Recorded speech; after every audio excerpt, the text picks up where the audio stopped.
Welcome to Talkin SEC. Writer, photographer, and producer Phillip Jordan discusses all the latest in college football in the Southeast with the best analyst around. Now from the southeast corner of Alabama, a state that knows sports, here is Phillip Jordan.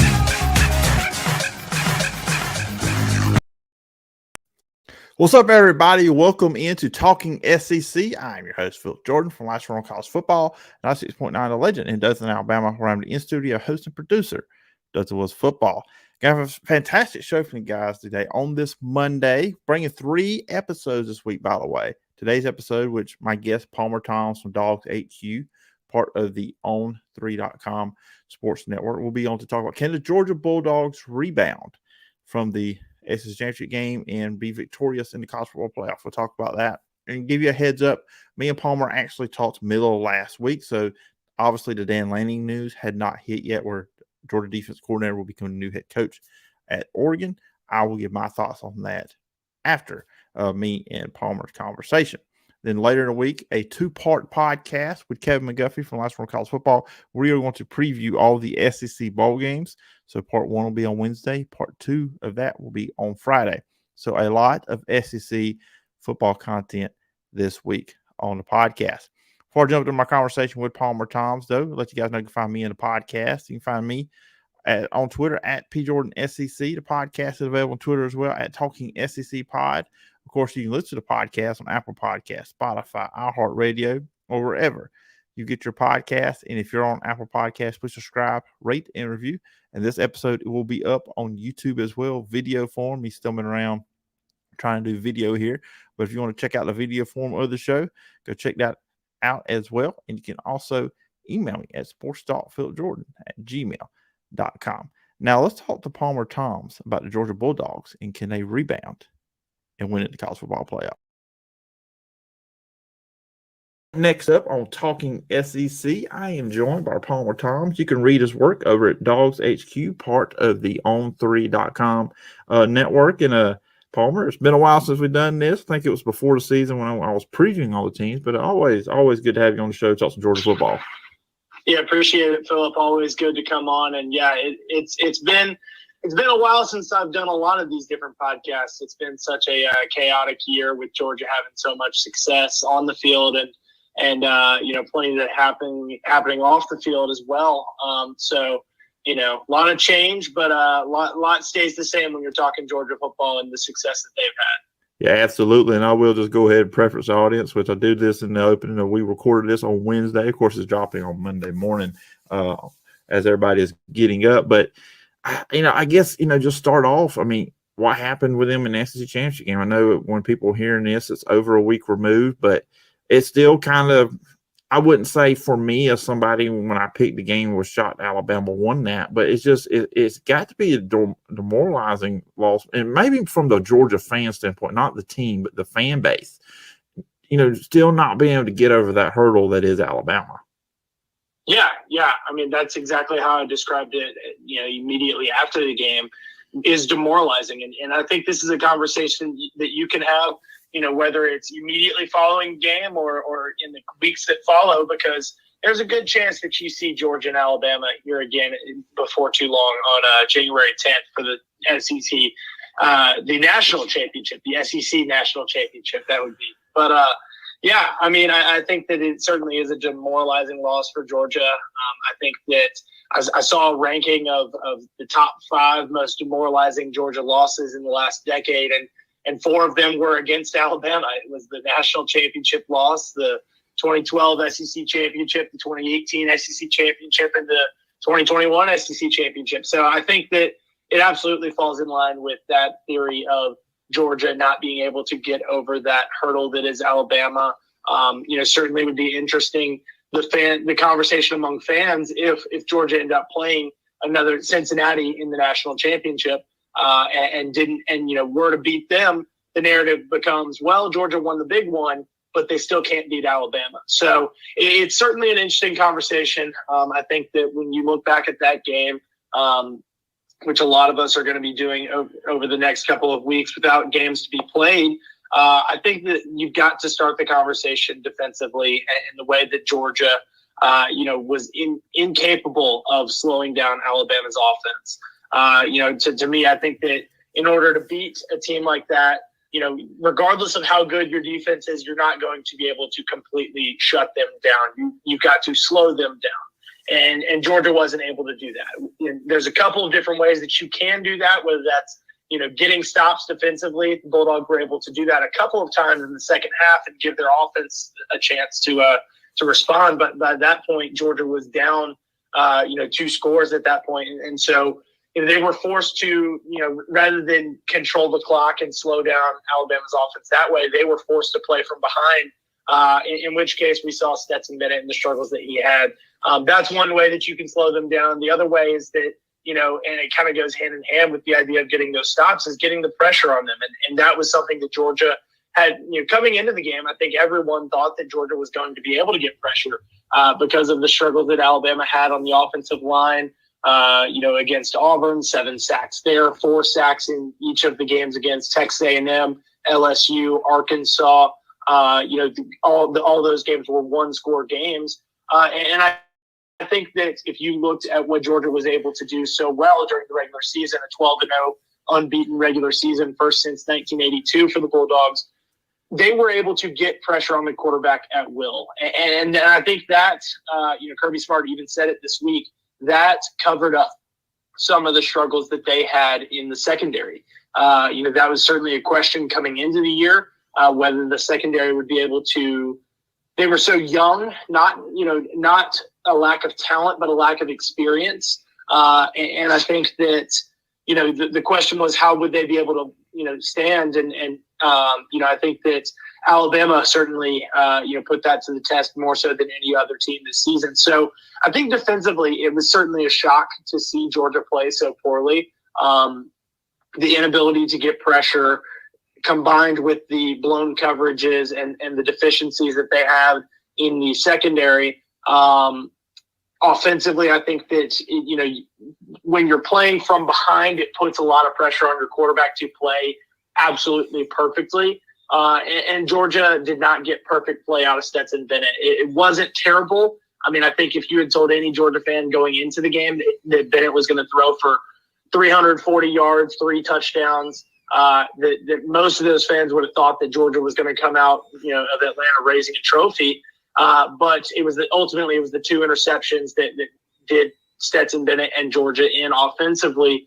And that is certainly a result of the pressure from playing behind. So I think that, if you're looking at this game, where Georgia goes from here, there's a lot of areas that you want to address. Maybe you call those concerns. I don't know necessarily that they are, because I think that this is one game. Alabama is one game in a grand scheme of 13 games that Georgia has played so far this season. I think that they did not play their best. Alabama did play their best, and that's the outcome that we saw. And I'm going to go and jump into it. You brought up Stetson Bennett. And look, I've kind of had my opinions on this throughout the year. I like JT Daniels as a quarterback just from the talent standpoint. But obviously, Stetson Bennett has played well all year. He's the guy that got you here. When JT Daniels got hurt early in the year. But obviously, if you look online amongst fans, Georgia fans, just football fans in general, maybe other writers and personalities who talk about Georgia football, the Stetson Bennett, JT Daniels thing. I'm just going to give you an open forum here. Where do you stand on that situation with those 2 quarterbacks? Yeah, it's a question that comes up pretty much anytime I end up talking Georgia football, whether that's on or off the record. I think that, to me, I will say I completely understand where the decision that Kirby Smart has made all season to continue rolling with Stetson Bennett. Given the fact that the injuries that JT Daniels suffered, the setbacks that he had there, and the reliability that they had in Stetson Bennett to turn to him and keep things rolling, keep winning games. I mean, he guided them to a 4-0 record in a very tough October slate that saw them take down a top 10 Arkansas team at the time, go on the road and beat a top 20 Auburn team at the time, come back home and win a second straight, college game day matchup, national matchup there against number 11 Kentucky. And then obviously the big rivalry game against Florida. He didn't play his best. Florida wasn't the team that a lot of people expected them to be. But I think anytime that a Georgia quarterback guides the Bulldogs to a win over Florida, it's worth noting. And so I think that, coming out of that stretch, there was no way that you were turning back to JT Daniels. I think the fact that Bennett played the entirety of that Florida game said all that you needed to know at that time about where JT Daniels was in terms of, how Kirby Smart saw those two quarterbacks. And it was Stetson Bennett's team. Daniels obviously returned to action the next week briefly in mop-up duty against Missouri. But I think that it's a situation where Stetson Bennett had the team behind him. Stetson Bennett had the momentum of this team rolling, and you couldn't turn away from him. And so I think that now that, obviously going into that SEC championship game, Georgia's 12-0. Stetson Bennett had guided them to 9 of those wins, I believe he was the starter for. And so I think that, there was no reason to question where Stetson Bennett was at that time. Now, given the performance that he had against Alabama, I think that that's certainly a question that's going to be asked as Georgia has, almost 3 weeks here before they play another game against Michigan in the college football playoffs. And I think that it's one that's worth asking because of the struggles that Stetson had and what JT Daniels has to bring to the table.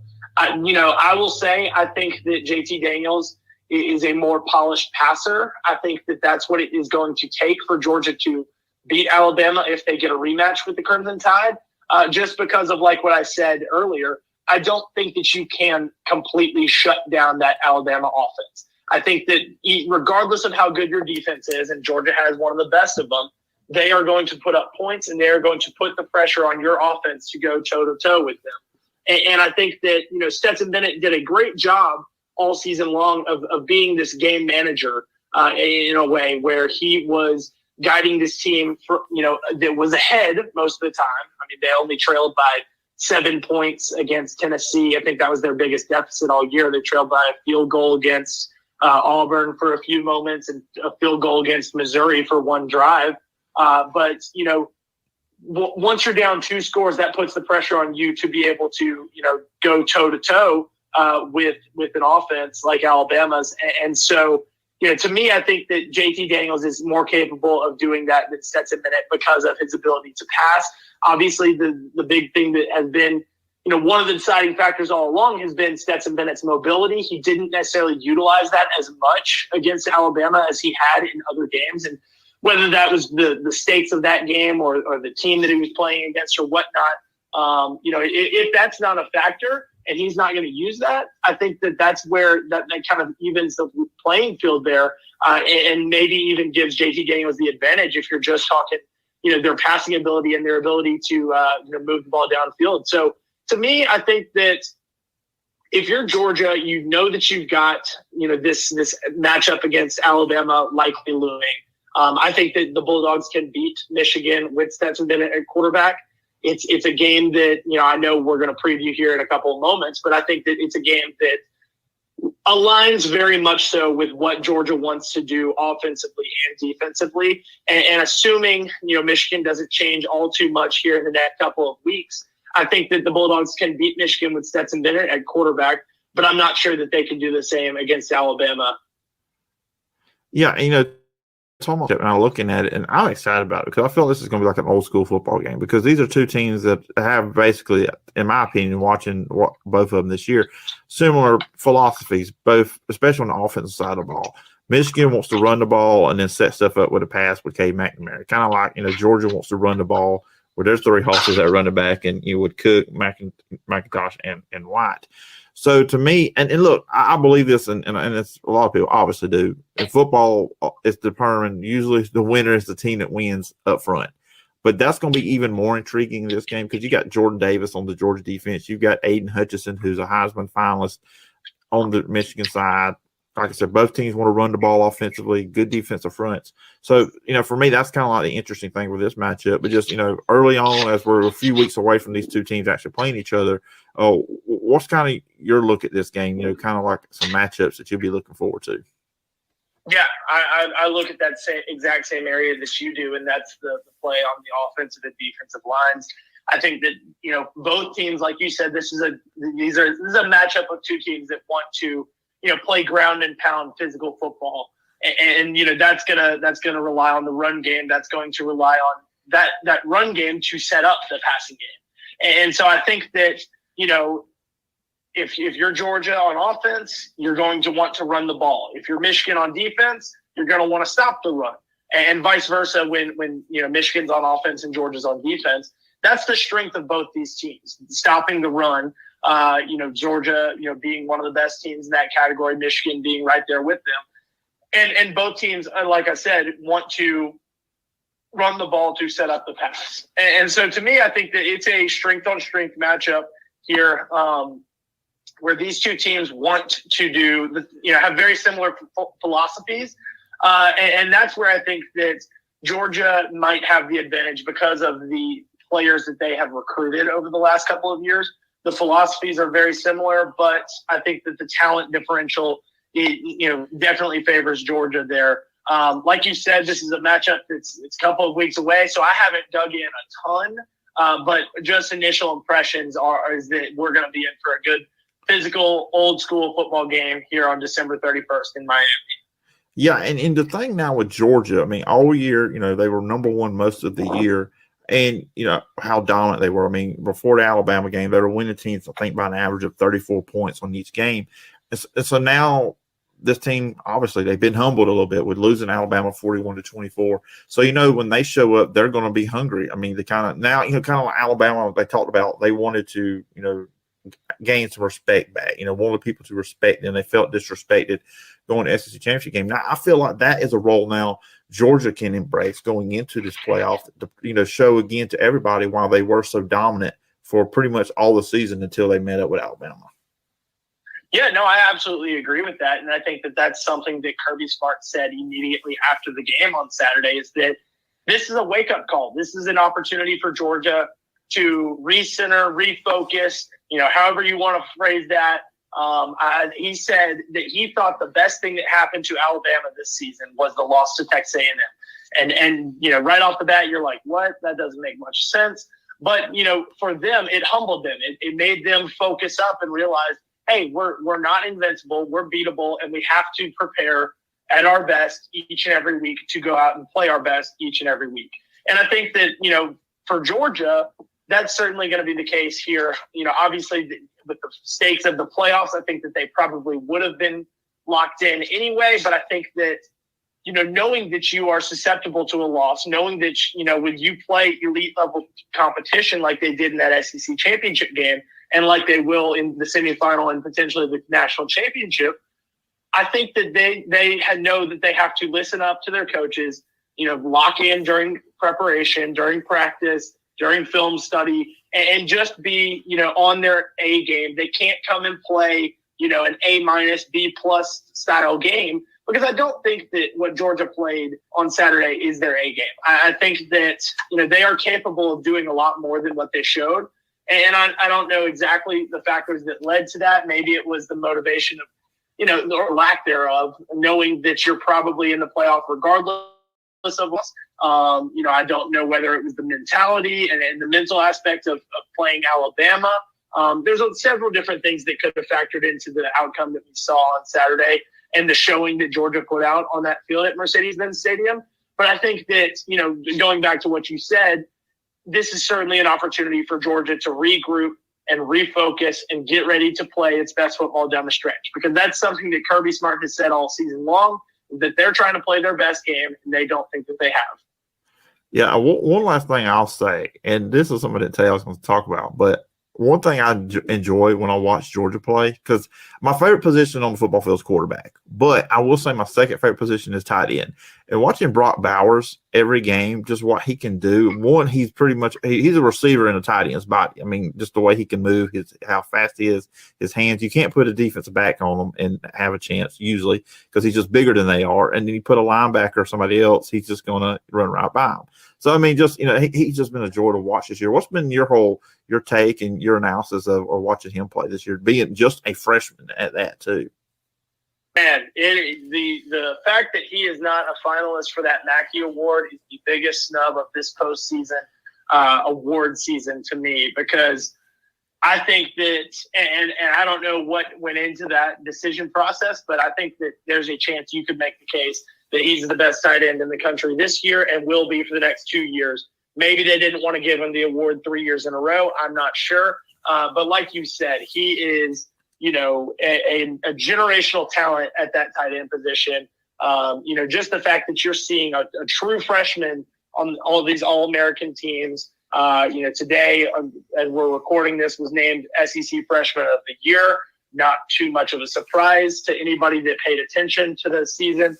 I think that, what he has done so far this season is indicative of what Georgia fans have wanted to see for so long with that tight end position.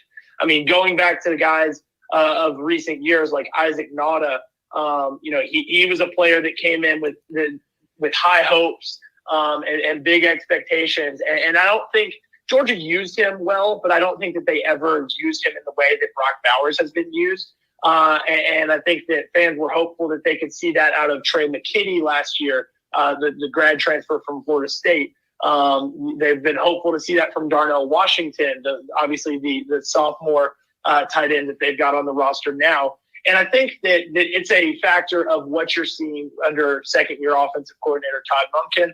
I think that it's a preview of what you will continue to see. Todd Hartley has done an incredible job recruiting that position. They've got guys coming in like Oscar Delp next season, who is a commit. They've got a highly rated tight end out of the Atlanta area. That you're looking at a potential tight end room next year that features the likes of 6'7" Darnell Washington, Brock Bowers, who will be coming off of an SEC Freshman of the Year and all likely All-American campaign as well. Plus, one of these top tight ends in the country who has a very similar skill set to Bowers in Oscar Delp. So I think this is something that Georgia fans have wanted to see for quite some time, and it's certainly something that they are really enjoying this year with the play of Brock Bowers. Yeah, look, just as a fan, I know I enjoy watching him play. And then I think was it against Florida, they had him running some speed sweeps. It was against somebody this year. Maybe I got the wrong team, but I think he had a touchdown on a speed sweep against Vanderbilt. 3 touchdown day for him, 2 receiving, 1 rushing. I believe he ran a speed sweep this past weekend as well. But yeah, he is a very versatile player in his capabilities. Yeah, absolutely. So, like I said, he's fun to watch, and I can't wait a few more weeks. I'm already ready for Georgia Michigan to play, but we got to wait till the 31st to get that game.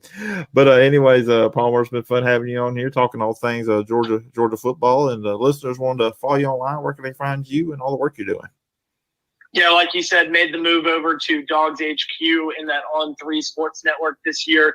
It's been a great transition so far, and we've got bigger and better things coming here before too long. Really excited about what we've built so far, and really would love for any of you all to come over and check it out. So On3 Sports, Dawgs HQ, and like you said, on Twitter, at Palmer Thombs. Really appreciate you having me on today, Phillip. Anytime, Palmer, and look forward to doing it again sometime down the road. All right, everybody, and thanks again to Palmer Thombs for being on the show today. I always appreciate him taking time. Like I said, it's been a while since we had talked Georgia football in the preseason, but good to have him on. Like I said, that conversation was on Wednesday, and as the video people watching this, you can tell that was just an audio-only interview. We did that over the phone last Wednesday. Before we get out of here, though, let you guys know we're going to do some news topics real quickly from the weekend. Of course, on Saturday night, Bryce Young did win the Heisman Trophy. 684 first place votes for the Alabama sophomore quarterback. Total points was 2,311. He pretty much this was not a close race at all. Michigan defensive end Aiden Hutchinson had 78 first place votes, 954 votes for him, points for him. Pitt quarterback Kenny Pickett, the trendsetter, making it illegal to do a fake slide now. He had 28 first place votes, 631 points overall. Ohio State quarterback CJ Stroud had 12 first place votes and 399 points overall. And then just some SEC guys that came out in the top 10. Of course, those 4 guys were the only ones invited to the ceremony. Number 5, Will Anderson, defensive end / linebacker. He plays a little bit of both. Alabama, he had 31 first place votes, so he had the third most first place votes on Saturday night. He had 325 points. I still believe Will Anderson should have been elected to go to the presentation on Saturday night, but I guess I'd have to leave that conversation. And you think about Alabama, they got 2 guys that could win the Heisman next year, with Will Anderson and Bryce Young both being sophomore. At number 7, Ole Miss quarterback Matt Corral. He had 10 first place votes, 150 points overall. And defensive lineman for Georgia, Jordan Davis. He had 9 first place votes and 75 points overall. Of course, early in the year, I was really pushing for Jordan Davis. Stats don't really tell a story with him. You have to watch Georgia play, see how effective he is and the impact he has on the game. But later on in the year, I went with Will Anderson. And look, I'm going to say this. I said this plenty of times. Bryce Young, great quarterback. Congratulations on winning the Heisman. Upstanding young man. Does everything the right way. But I will say this. I do believe Will Anderson is the better player on the Alabama team just because he was consistent throughout the year. There was inconsistencies throughout the season with Bryce Young. But with the way the Auburn game ended and the way he played in the SEC championship game, he was going to be a lock for the award. But I just felt like Will Anderson throughout the entire season was more consistent for Alabama. Now, speaking of Georgia, defense coordinator Dan Lanning will be the new head coach at Oregon. Of course, me and Palmer didn't talk about this. Like I said, in the open, that was recorded on Wednesday over the weekend. And there were some reports on Friday that this was happening from Chip Towers over the Atlanta Journal-Constitution. Then Oregon denied it. But over the weekend, it did come to fruition that Dan Lanning will be the new head coach at Oregon. Now, Kirby Smart said Dan Lanning will coach versus Michigan, but Glenn Schumann and Will Muschamp will be co-defense coordinators. Georgia only gave up 9.5 points per game this year, which is probably a big reason why he's getting his job. The best defense in the country this year until they met up with Alabama. Second in yards allowed this year, Wisconsin was number 1 there. Lanning came to Georgia in 2018 as linebacker coach, and then eventually became the defensive coordinator. And now here's my 2 cents on the Will Muschamp situation. Him and Schumann may be co-defense coordinators for the playoff game and perhaps national championship game. I believe 100% that after the season at some point, Kirby Smart will name his best friend, Will Muschamp, as defense coordinator, because I just don't feel like he's going to be co-DCing with anybody when it comes to that. And real quick, let's get out of here.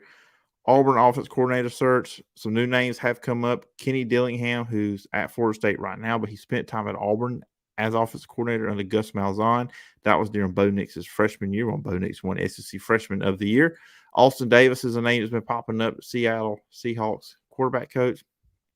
You know, my whole concern there would be how would he do at the college game, because that would be part of office coordinator recruiting, stuff like that. Come from the NFL to college, that's always my big concern. A name that a lot of Auburn people seem to want and gets a lot of mention on Twitter, social media, message boards, all that good stuff. Dale McGee, who is currently the Georgia run game coordinator and running backs coach. In 2013, he was an analyst for Auburn, which was the year they went to the national championship game.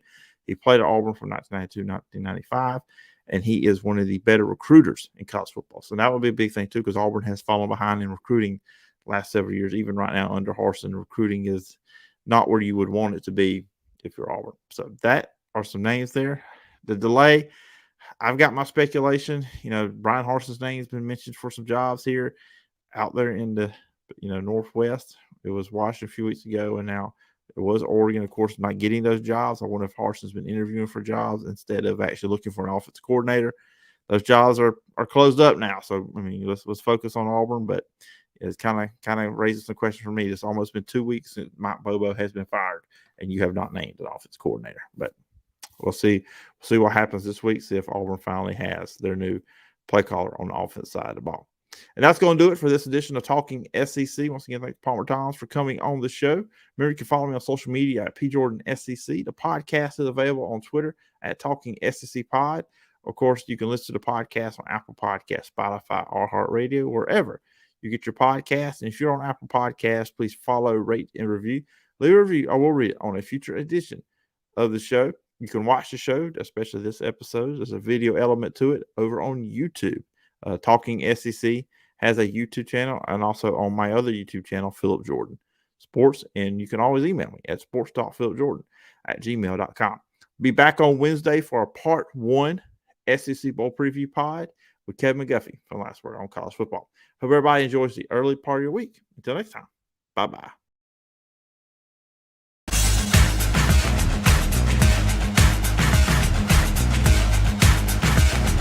Thank you for listening to Talkin SEC.